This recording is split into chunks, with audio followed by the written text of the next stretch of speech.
Good day, global citizens. Welcome to another episode of Dr. Fajembola'S Opinion. On this episode, we are having a recurring guest researcher.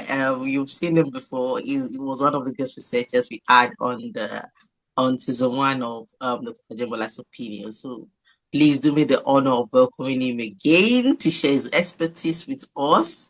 Dr. Odubia. James Success, welcome to Dr. Fajembola'S Opinion again. Thank you for choosing and accepting to share your expertise and your time with us. How are you doing today, Dr. Odubia? Yeah, I'm good. Thank you very much. Compliment of the season. Thank you for making it a day again in your platform. Thank you. I'm Thank you gonna so do much, Dr. Odubia. Thank you. We are one of the people who I have around on this platform. I can't stop thanking. I should be the one thanking you rather.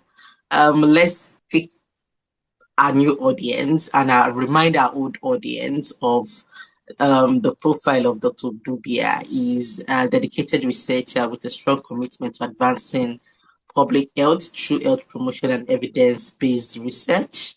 Currently, Dr. Dubia serves as the head of research and development at Data Consult. He also contributes to higher education as a lecturer and research advisor at Doe Francis University. Conclusively, he aspires to be a professor of public health.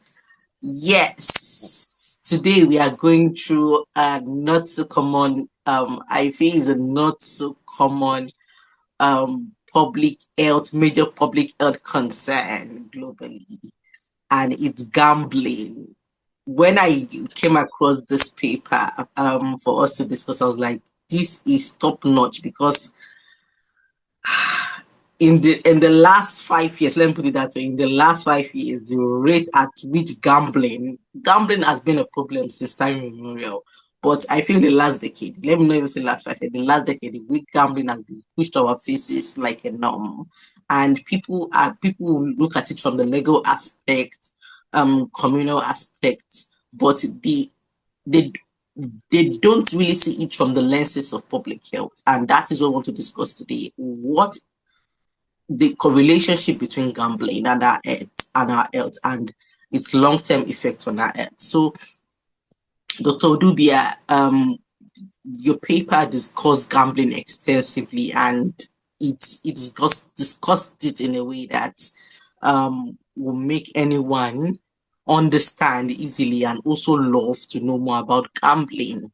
And diving into the discussion, um, let's first look at tweets, what people are saying about gambling globally. The first tweet is from Beardo, where he or she said the number of ads on TV for online gambling is wild, and I agree. Not just TV, even our phone, everywhere, any mobile, any digital space now, gambling is pushed to our faces.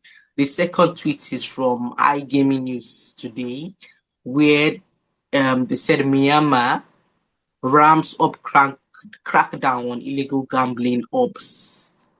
Authorities have demolished more buildings linked to online gambling and scams in Shue Koko and KK Park, with 519 illegal structures destroyed so far.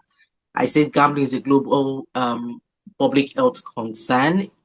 The last tweet is from Dr. Ongwell, where he said, make mobile app gambling illegal. Shit is ruining professional sports and making people poor. I don't think they are going to make gambling illegal because I feel people that are even driving gambling in our societies are like the powerful people, the well connected. They are the ones sponsoring gambling, enabling gambling in our societies by even anchoring and buying these gambling companies. So it's like fighting against the powerful. So let's dive into the discussion, Dr. Dubia. From your paper, gambling is an affective. You and other authors said gambling is an affective, socially mediated adaptation How does this contribute to our health? Yeah, firstly, thank you once again. It's really a privilege to be here. And I didn't know the extent to which gambling is actually a public health issue until I started analyzing the data that we got from this research. And I see that this is a very terrible thing that people are not paying attention to. And like you rightly said, and of course, the tweet from people, attempt to fight gambling now in all sincerity is fighting with the people connected, people in the system already, because most of them are shareholders even in the gambling industry. So it is actually it's a very big fight anyways, and as we proceed we would shed more light on this. So basically, like you asked, you say that gambling is effective. Yes, what that statement means is the fact that it is a norm, is a belief that the reason why people gamble is for the economic activity that is attached to it. That is, I'm staking in 1,000 naira. I want to get 10,000 naira. So that is the normal, or let me say the SI units to measure when somebody goes into gambling. However, over the time, it has shifted from economics, the activity, or let me say the financial compensation that comes from it, to the fact that people now make use of this to cope with some mental health issues. For instance, distress, depression, and all of those stuff. People, instead of people falling back to, or let me say, saying that I am depressed, one way they get out of it is to go and gamble. I met somebody during the data collection that said that when he wants to give himself hope, he goes to gambling. He used like 500 naira to stake to win like about 5 million naira. So to him, once he stakes like that, he feels in his mind that that money is already in his account, like 500 million or 5 million naira is already in his account, and he will start at least jumping back to his normal self. That was what I was told even during data collection. So what that means is that aside the financial gain that this brings, people now use it as a coping mechanism. And how it relates to it or contribute to it is a fact that it is detrimental, because depression is the main issue here now. But you are trying to solve depression using gambling. It will give you a false hope, like just a short time relief of that depression, but you have not cured depression as a whole. So while you are giving yourself a short hope, or so the person is giving himself or herself a short hope, the longer mental health issue is still there, remains untackled. So what I mean by gambling is an effective and social mediated adaptation is that we are trying to solve a problem using what is still having using what will not even solve the problem from the root. So trying to cope with the stress of life or depression and all of those stuff.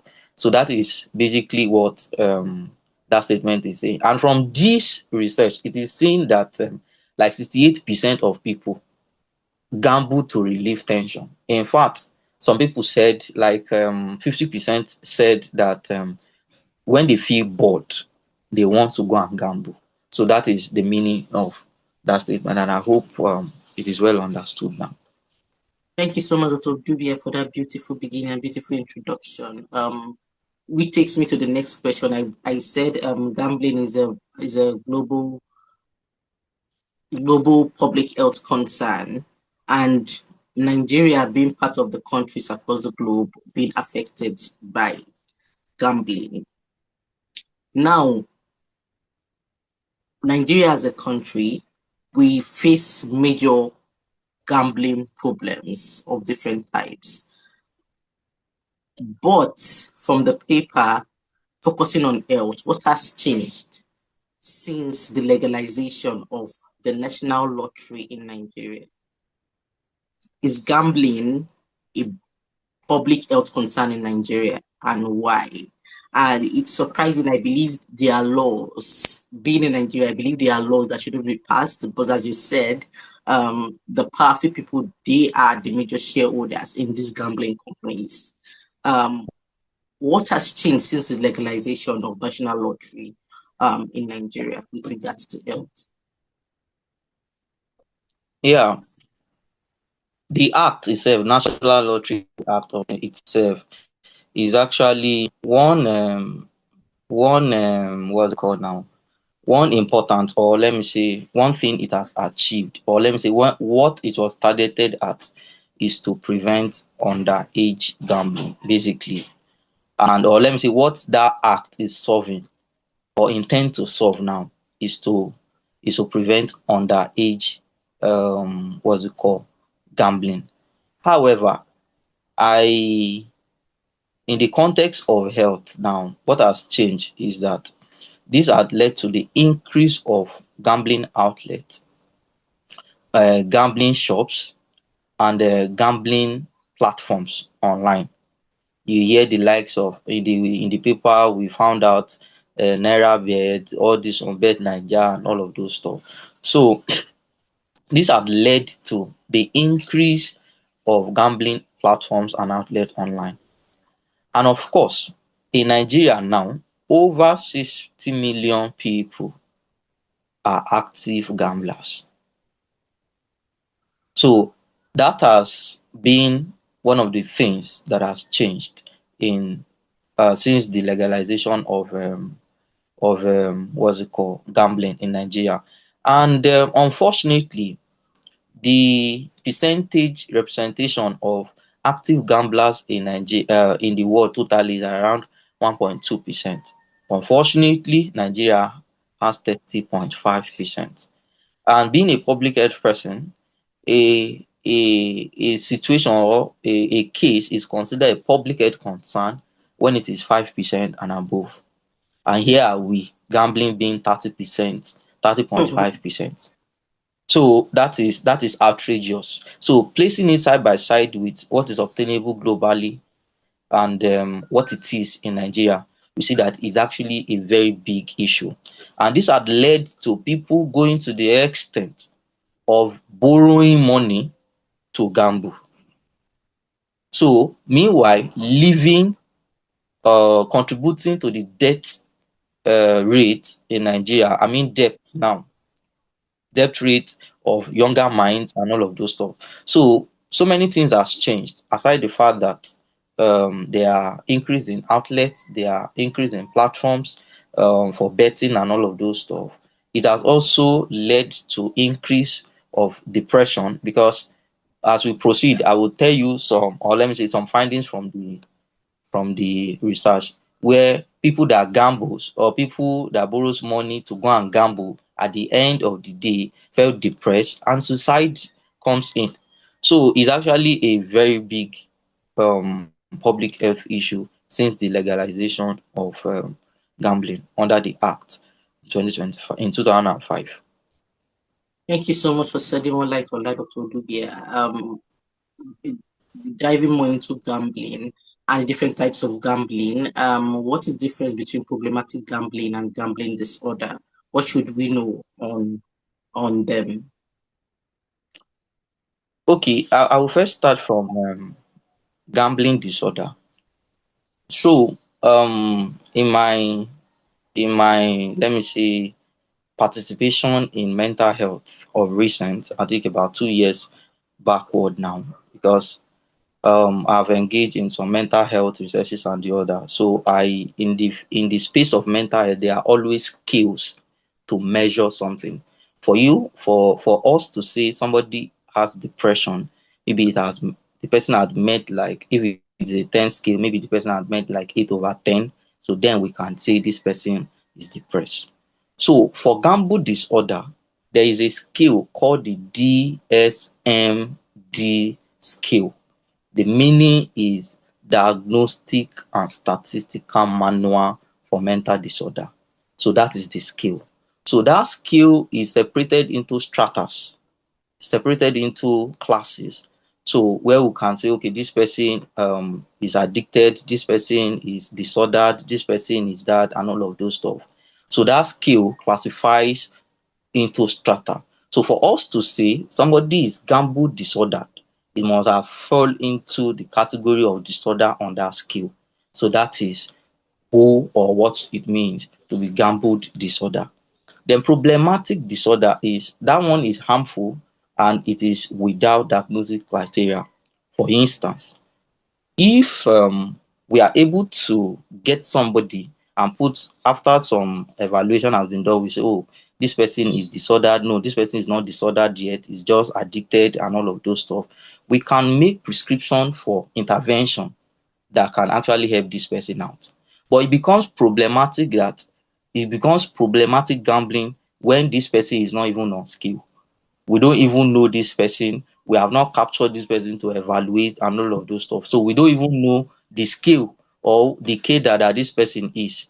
With that, it makes it difficult for intervention to be initiated. It makes it difficult for policy to be enacted. So that is basically the difference between problematic gambling and, of course, gamble disorder. Thank you. Thank you so much for enlightening us on that, Dr. Odubia. Can we say everyone who is gambling has gambling disorder? Is a very dicey question because, in all sincerity, it leads to one another. But for me to be affirmative, I would say that no, not everyone that gambles actually have gamble disorder.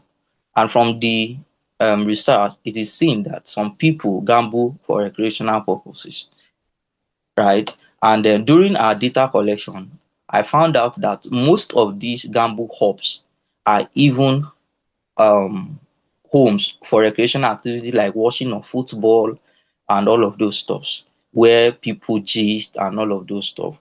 So, however, later in the analysis where we start to do some test of hypothesis and the others, we found out that even those that gamble for recreational activity, about 36% of them still recorded loss of control on gambling and end up being addicted.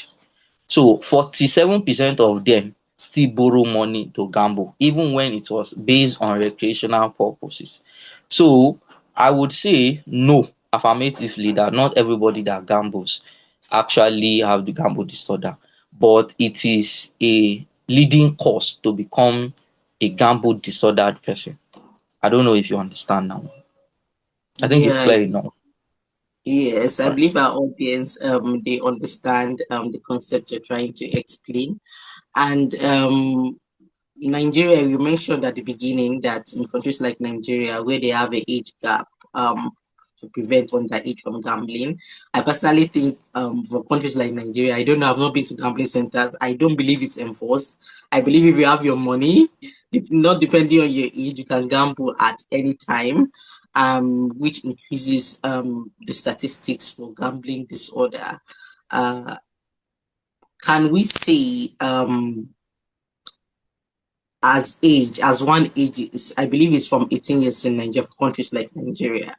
So can we say gam age contributes significantly to severe gambling disorder? And how does age itself as an entity contribute to severe gambling disorder?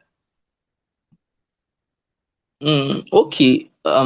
Talking from the published work now, I think we found a weak relationship on age contributing to gambling disorder, meaning that it does not matter whether you are old or you are young, um, or let me say age as a whole does not really say, or the number of age in terms of years now that a person is does not really predict whether or not you have gamble disorder.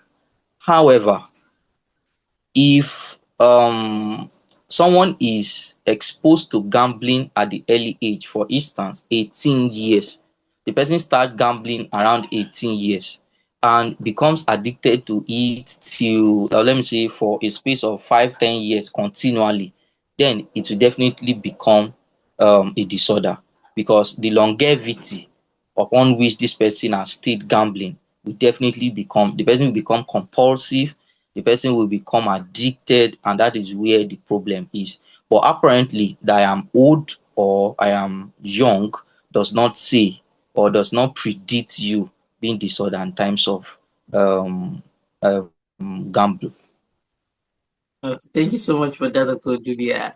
Um, what are three things you've discussed? Gambling on health significantly for the past almost for half an hour now, and I believe our audience they are understanding the severity of gambling on health, especially mental health. So, what are three things? Three things. If our audience should take away three things from our discussion today, what are three things they should know about gambling and mental health?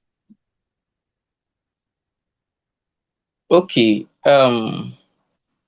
gambling and mental health are let me say related somehow, not even somehow now, because of course the mental health issue. For instance, gambling is strongly associated with anxiety.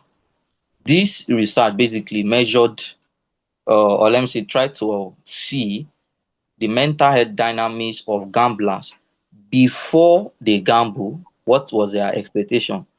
During gambling, what was it? And after gambling. So before gambling, they are optimistic that, oh, when I stake 1,000 naira, I am winning 10,000 naira.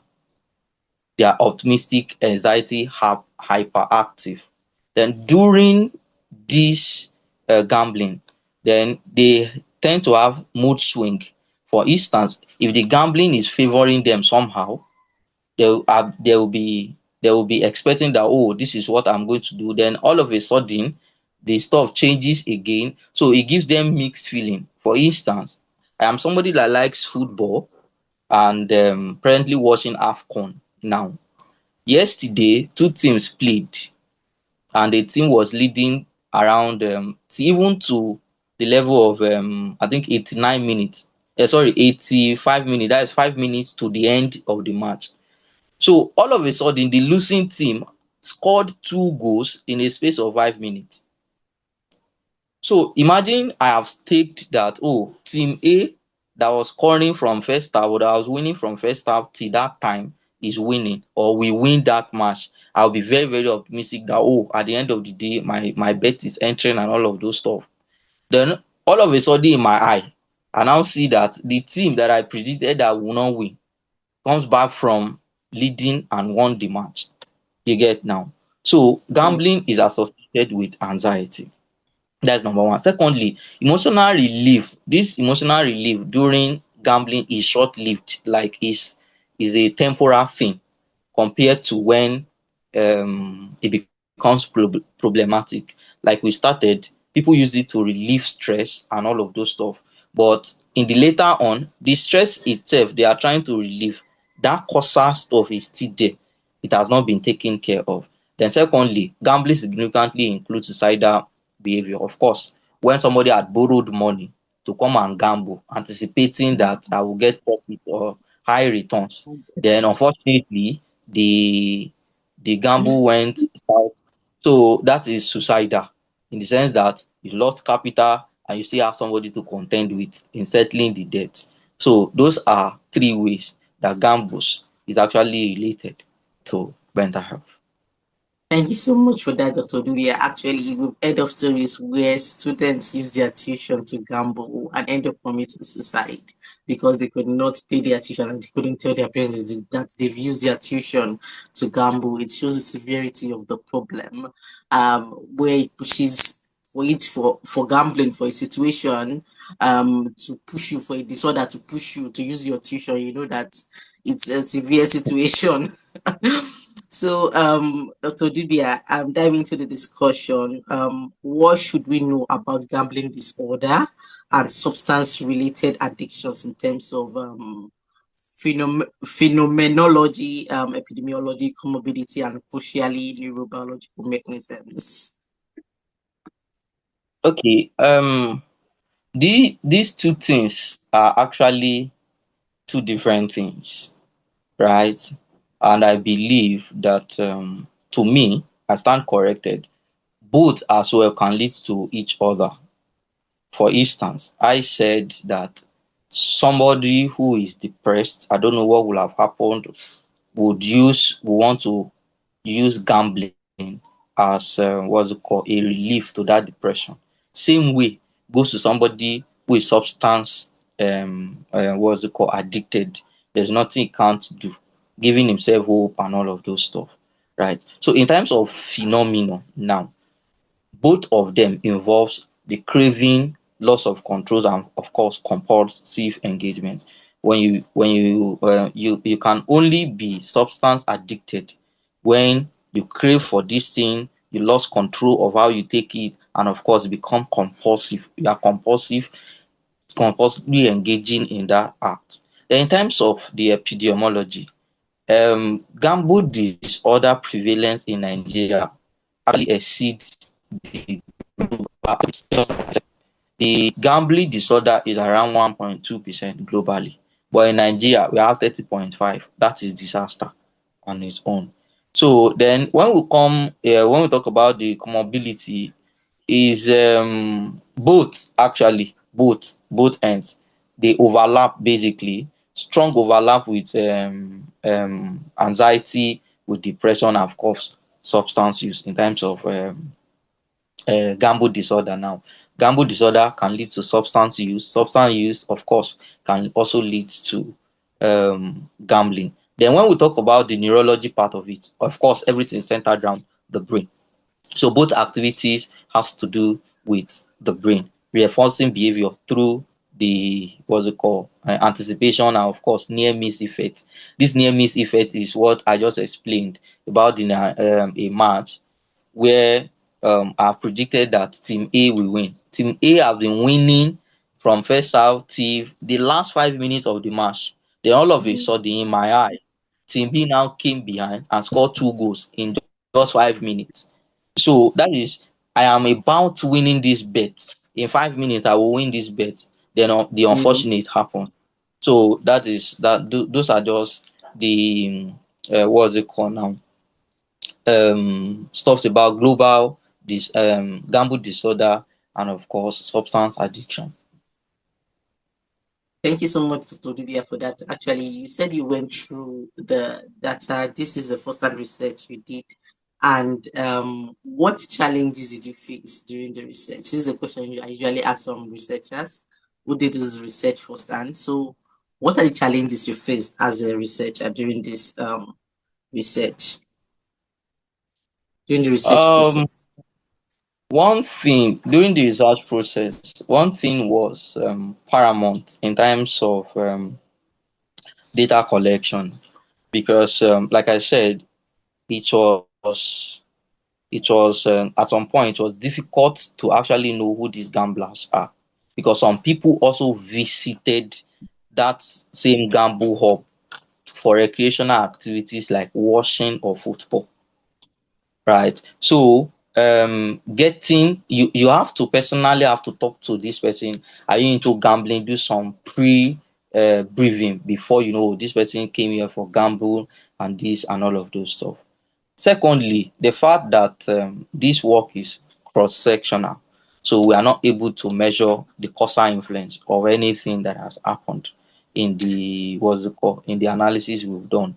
Cross-sectional is just to say this is what happened, this is that, this is it, but what led to what cannot be measured in what's it called, in cross-sectional research design. So those were basically the challenges. Okay, what recommendations do you have for relevant stakeholders? I don't want to say I don't have recommendation for the stakeholders, because at the end of the day we'll still fall back to stakeholders to help implement this. The reason why I said that is because, like I said when we started, even the stakeholders are the one responsible for the gambling activity. Number one, for instance, we now have legendaries of football being used as an ambassador for a gambling app. Mhm. So in that case, who do we run to discourage people from gambling? Now we also want to go into policy and enacting policy. The people enacting this policy have shares in this what's it called, in this gambling Companies. what's it called, platform. They are, is either they even own it or they have bigger shares there.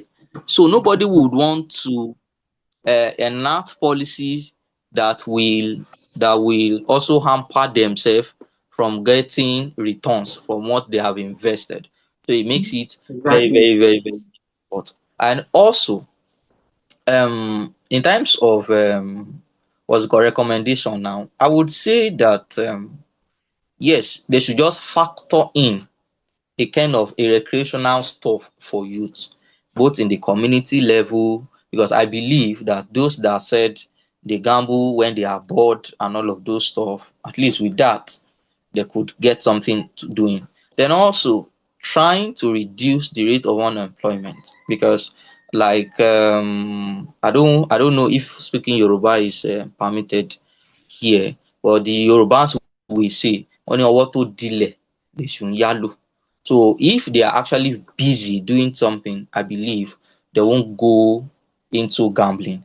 So because of that, I feel there should be incorporation of youth activities even in the policy level, because I don't want to say policy should be made to stop gambling, because that is not visible at all, because some people in the higher authority own these betting platforms. So but Exactly. in a way to also what's it called, still make them do something, I think we just have to go through the back door of trying to integrate youth empowerment, trying to bring in fun and all of those stuff. With that would for instance, in times of sport will still help them health wise, and also make them at least forget or get busy, and they won't fall back to gambling. So those are just some of the things I can say can be recommendation, because I don't believe in any policy that will be enacted in the context of Nigeria because of the reality we are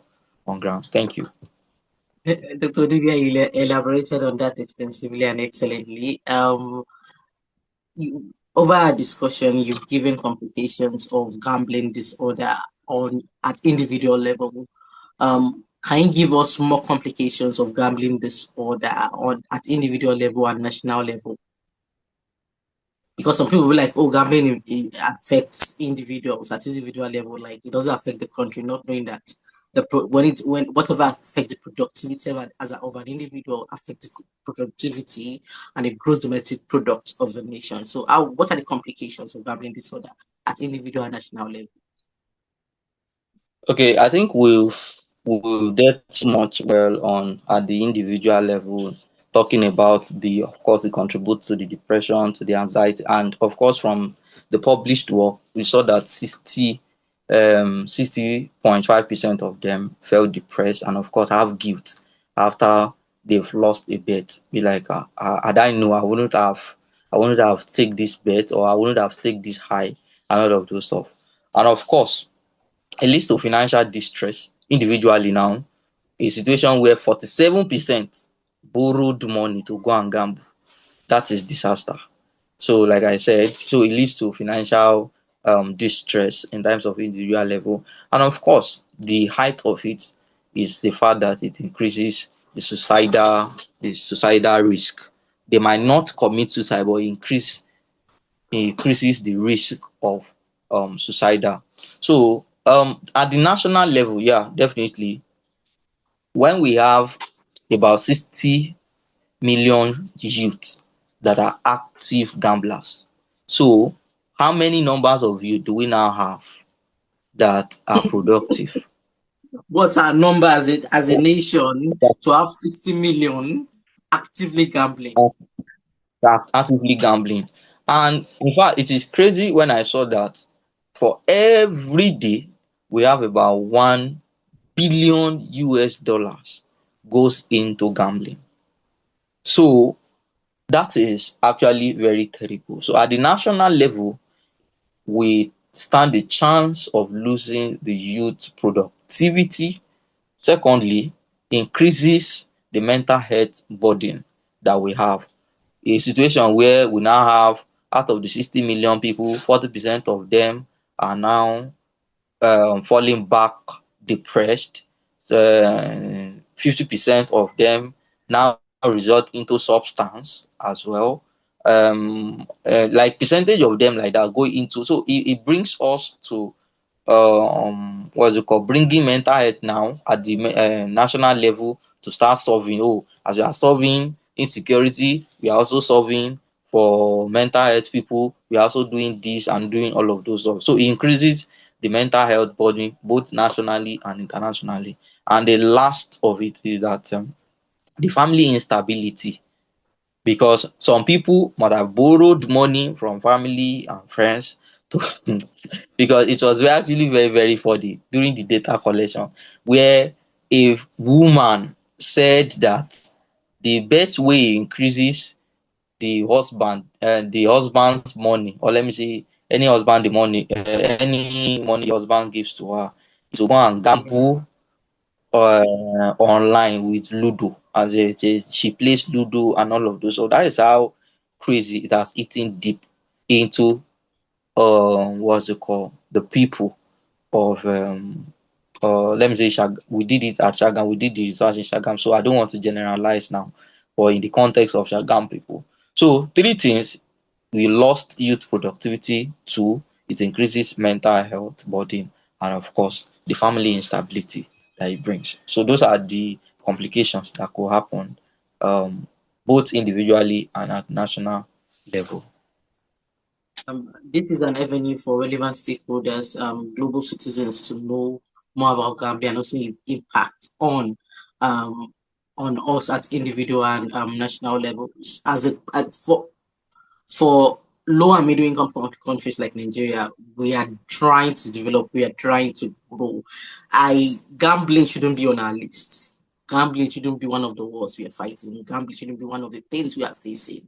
And if we have, like you said, we are, is it 1 billion? You mentioned $1 billion daily going into $1 gambling from us as a nation. It's a lot. It's a lot. And for a country that claims we don't have money to pay doctors, we don't have money to do other things, but we are seeing the amount, the money going into other vices, and also how gambling is connected to other vices in our societies. So I believe this is an avenue to Let me also advocate. add, yeah, let me also add that some of these betting platforms now aid money laundry, scams, and whatsoever vices. That is how terrible it is. Because I after after publishing this, an organization in the US reached out to me for collaboration. And when we started working on something and all of those stuff, I saw that people use these betting platforms as well for scam, such that they will impute your Naira card details and remove money from your account into their betting platforms. And Interesting.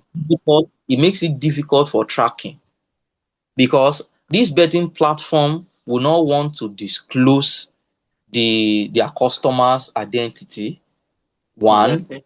they want to protect their customer identity, and meanwhile their platform has been used to defraud people. So this is the extent to which betting has actually gone, not just for the finance. The surface that people believe is that gambling is basically for the monetary value attached to it. I want to win this, I want to do that. It has gone beyond that into vices like scam, vices like money laundering, where people can actually launder money and put into their wallet inside the betting platforms. So it's actually a very deep thing, and I hope that there could be grants, there could be this for us to probe further on what the real issue is about gambling. Thank you.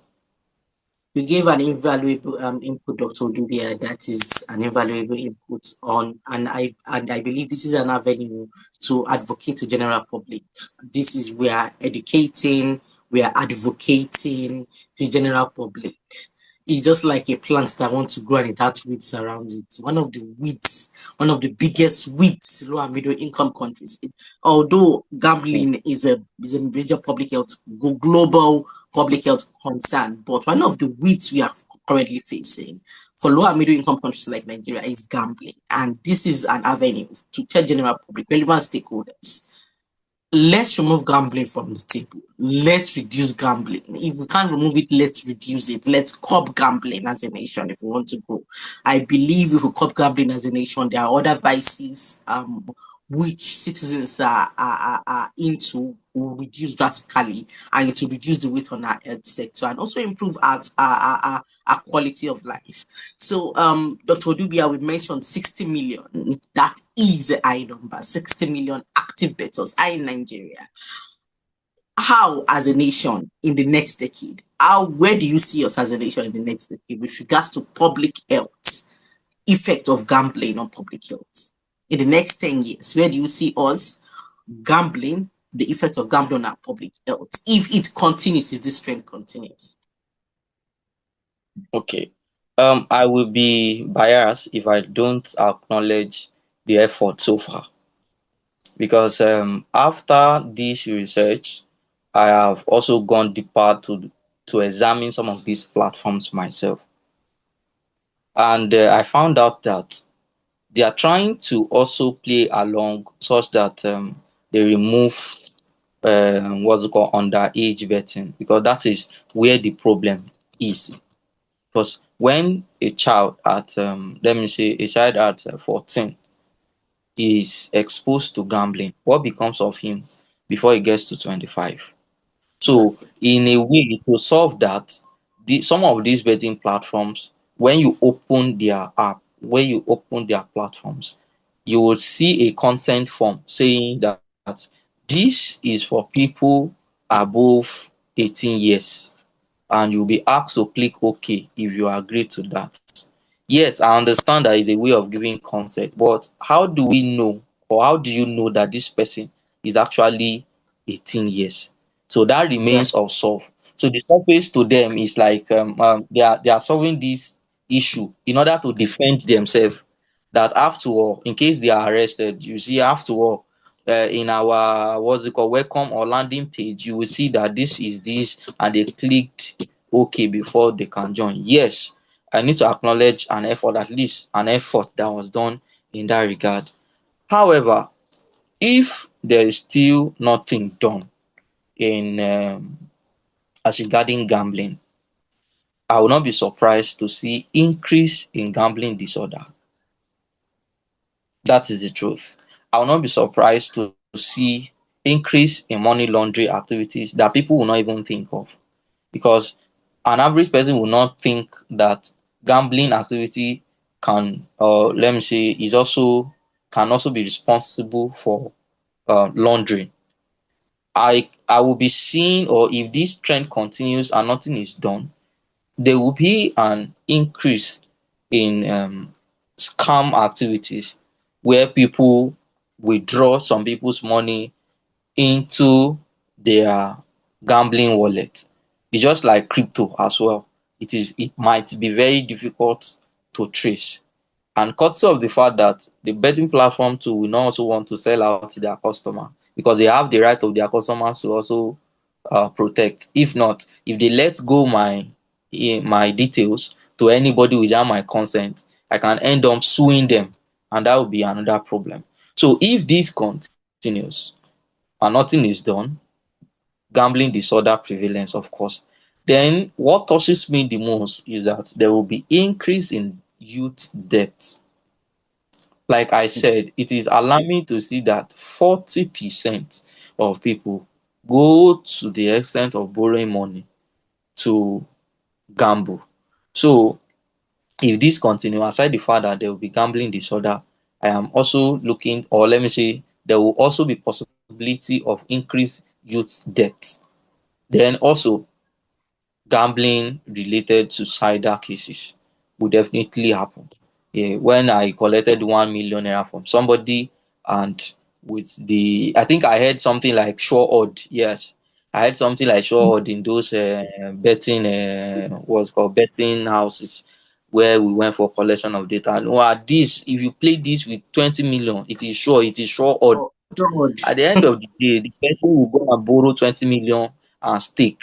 And of course, unfortunately, he loses the bet. I will not be surprised to hear Oh, another news like the person has fallen into Third Maryland Bridge.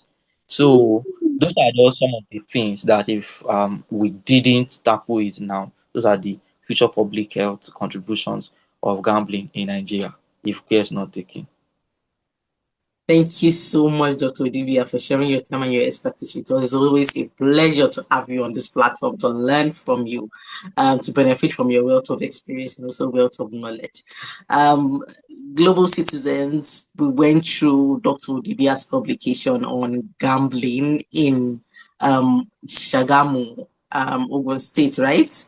And Yes. yes, during the week, and it's a very interesting publication. Although it's an interesting publication, this video will aid you in understanding more what Dr. Odibi and other researchers are trying to imply from the publication.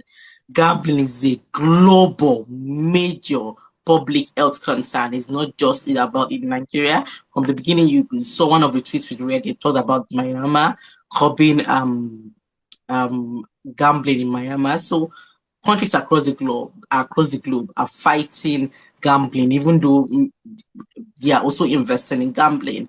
And this is an avenue for us to know the effects of gambling on our health and how we can curb this for current and future global citizens. So don't just watch this, don't just get it from this. Share with those you care about. This is a platform where research meets understanding. The knowledge is not only for you, discuss with your friends, discuss with your neighbors, discuss with your family. Let everyone be aware of the effects of gambling on our health and have so we can build a better nation and build a better generation. Thank you so much once again, Dr. Odubia. Thank you so much, our audience, for joining us on this episode. Have a blessed week, everyone.